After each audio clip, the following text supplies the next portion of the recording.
First of all, I'd like to congratulate Michigan, the Big Ten tournament champions, on an outstanding year.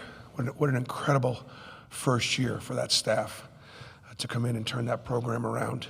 And they were playing really well coming into this tournament, having won the Big Ten tournament. So, obviously we went on a 34-8 run in the second half, and it's just the kids' will to win.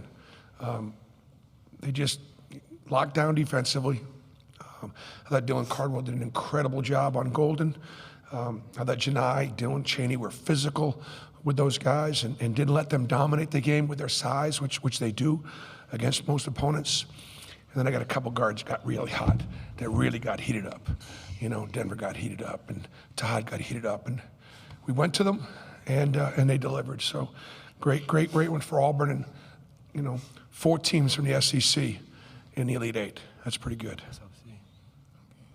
Okay, let's go to some questions. First for the student athletes, please. So let's go to far left in the second row. Yeah, Myron Metcalf, ESPN for Janai and Denver. What has Tahad just meant to this team and the success that you all have had thus far? Oh, which one? I'm sorry. Which one go? For Janai. Okay, go ahead. It's very important. He has a very important role on his team. He does whatever it takes to win. We need a spark. He gives the spark. And he's a good person, good human being. He listens to us. As being a freshman. There's not too many freshmen who can take over a game like he can. And you saw in today's game, he had a spurt where he just took over the game. Man, he just a special player, man. Just not too many freshmen just built like him. Like I said, some people just got it. You know what I'm saying? To how I got it. Very special player, man. On the aisle on the left, third row. Jamal Rowland Jr., 680 The Fan. Tahad, to be a freshman in this position, big shot after big shot, a monster block in the first half. Can you just speak on your performance tonight? Started off a little slow, not how I wanted to start.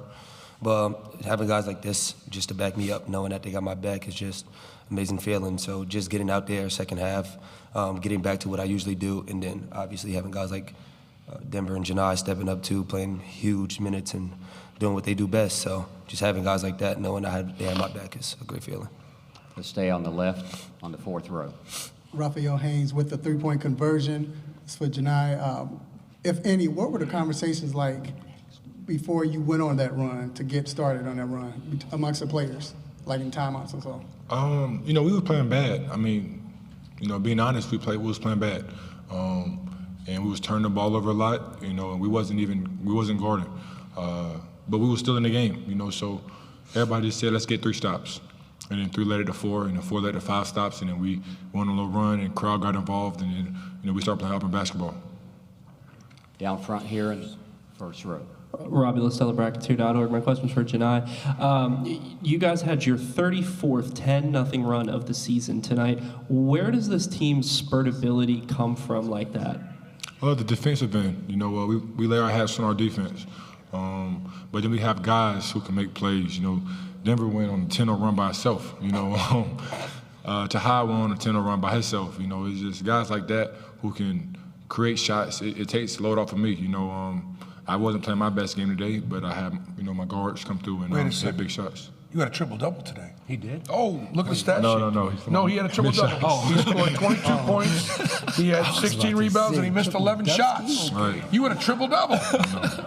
He got me, though. I was about to say. No, I know what he was talking about. Front row on the left. Shelley Winter, 95.5 WSB. Just kind of for everybody, first of all, Brother Pettiford, there's a bunch of Jersey City up in that crowd. I've been walking around all night, so we got places to go after this. But to the whole team there was a point in time before the coach called timeout. It seemed like there was some jawing back and forth, guys looking at the bench, and you called timeout, Coach Pearl, and you kind of let the team sit and stew by themselves. Can you all just kind of talk about that sequence of events? Janai, why don't you take that one? We're brothers at the end of the day. Brothers gonna bump heads. Everybody on this that has an Auburn on wants to win. You know, and sometimes winning, you got to go through some adversity. But, you know, Coach has confidence in us to be able to, we're a player-led team sometimes. So a couple guys say what we want to say, and then you got to listen to, you know, what your teammate has to say. And then after that, you shake it off and you go out there and play hard for Coach Pearl. I mean, the deal was we turned the ball over a little bit. We made some mistakes, and I let them kind of jaw at each other a little bit, and then going, hey, man, we're good. We're in a great spot. You guys are just, you know, pushing each other, holding each other. I love the energy. I love the pace. Let's just try to slow down a little bit with the ball. We're just rushing. Let's go here on the right side, third row. Jerry for the third AL.com, Denver, the 10-0 run you had by yourself. Kind of talk about, you know, what got things started for you today. Man, honestly, just when I seen one go in, I just felt the basket got bigger, and I just want to continue being aggressive. Coach was getting me more involved in the plays, and I was just taking more advantage of it. Far left, second row. We can ask Bruce a question, right? Mike, I can ask Bruce a question. Go ahead. Bruce, obviously, a lot of freshmen this year who have gotten a lot of publicity. We haven't heard as much about Tahad, but what did you see in him when you decided to add him to this roster? Well, first of all, I want to give his father, Travis, and Ira Bowman, my assistant coach, credit, because those guys are family friends. And I think the biggest thing with Tahad was we loved him when he was young. And you know, there were people who were interested. They were wondering. I thought, no, I want you to run my team or be our scorer or whatever. And I think Tahad really, he remembered that when he was younger, and we didn't waver from it. And we just, you know, I think he trusted Ira, and he's learned to trust me. He didn't know me very well. You know, I want to give Janai credit in this regard. These guys are best friends. Okay, this is a senior in his 5th year. He's got a lot of other stuff going on, but when it comes to just messing around and having fun, he's just sort of loving on that little shit. That's all he's done. No, he is. He is a little shit, you know.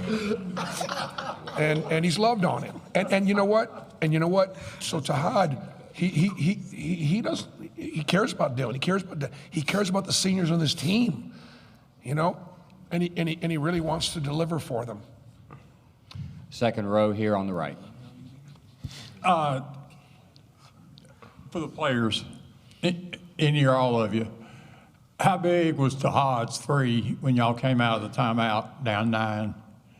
And also, could you just talk about what it means to be where you are right now in the Elite 8, one step to the Final Four? Go ahead, Janai. You know, that was actually a broken play. You know, I messed the play up. I didn't know who was calling, but that just shows his shot-making ability and to be able to just, be a dog at times, you know, and make plays. So he came off the pick and roll, shot it, and he made it, you know, cut the lead to 6, and then, you know, had a little bit to say to me, I messed the play up, but it just shows how special he is, though. Let's go third row on the left. Yeah, Jabbar Rowland, Junior 680 The Fan. Just a quick question for all the players. I just want to know, like, what was going on with the ball? It seems like everybody was kind of fumbling it or, like, lose control of it. Just was it slippery or is it just rushing or, like, what was that? I would just say it was a rush, just rushing, thinking about it too much. We don't want to blame it on the basketball because obviously you can't. So we just have to focus on catching the basketball and making the right decisions. Let's go on the right, fourth row on the aisle. Deshaun Tate from three-point conversion here in Atlanta. I guess this question is for Janai, or any of you guys can answer it honestly. Obviously, you guys are going to enjoy the one that you guys have tonight and so forth, but it's a quick turnaround before you have to start looking at the next opponent.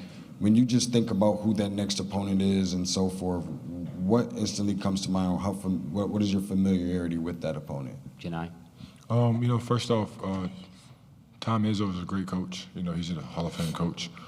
So, Michigan State is a very good team. But we're not going to do too much celebrating tonight. You know, we got another game. We got to prep. We got to take care of our bodies. We got to rest. And, you know, let's try to get to San Antonio to the Final Four. Let's go far left, second row. Janai, I believe Danny Wolf scored his last bucket at the 13:06 mark. You know, between you and Cardwell and Chaney, what were you all able to do to adjust on him to sort of deny his touches and frustrate him down the stretch? Well, you know, coming into this game, you know, we we worry about matches, we care about matchups. You know, we took this game personal. That's a great front line, you know, but we wanted to challenge ourselves and see, you know, to make it tough on them for him and Vlad Golden. So I credit my whole front line and even our guards for, you know, extending the ball pressure, not making it easy, not letting them get in good spots. Got time for two more. Let's go here and then back. Robbie LaStella, Bracketeer.org. My question's for Bruce. As I saw you walking off the court, you were embracing the fans and saying one more. What does it kind of mean to have that fan base embrace you the way they did? It was loud in there tonight. Yep, I would say that our guys really appreciated the fans. Obviously, it helped elevate their, you know, their play. But it all stems back to the grind, in the sense that this team, to this point, has only lost one game at Texas A&M to a team that wasn't in the Sweet 16. That means they respected their opponents, they didn't fear any of them, and they got ready to play every single night. I mean, we just really didn't get upset very often, giving us the #1 overall, which then put us in Atlanta, which, you know, the overall #1 seed should have some, you know, should be able to play close enough to home for your fans to see it. So, so they got rewarded. Last question, back row. Jonathan Hoppy with WBRC in Birmingham. Coach Pearl, the shots just weren't really falling consistently until about maybe the 15-minute mark of that second half. As a coach and a staff, did you feel like, hey, it's coming, it's coming? What's kind of your thought process through that and trying to coach these guys up? Tell you what, if Michigan can turn us over 15 times, Michigan State can turn us over 25 times, okay? And so that's a concern, and these guys know it. And so we slopped through our offense. Give Michigan credit. They extended, they bothered us, and Michigan State's going to be even better at it. That's one of the best defensive teams in the country, and they're going to be very, very physical with us. And we've got to do. We have some talented players that made some big plays offensively.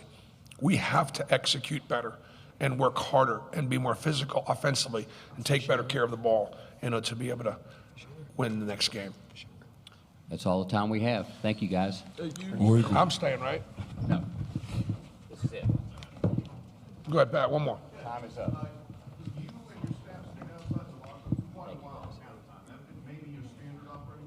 It is.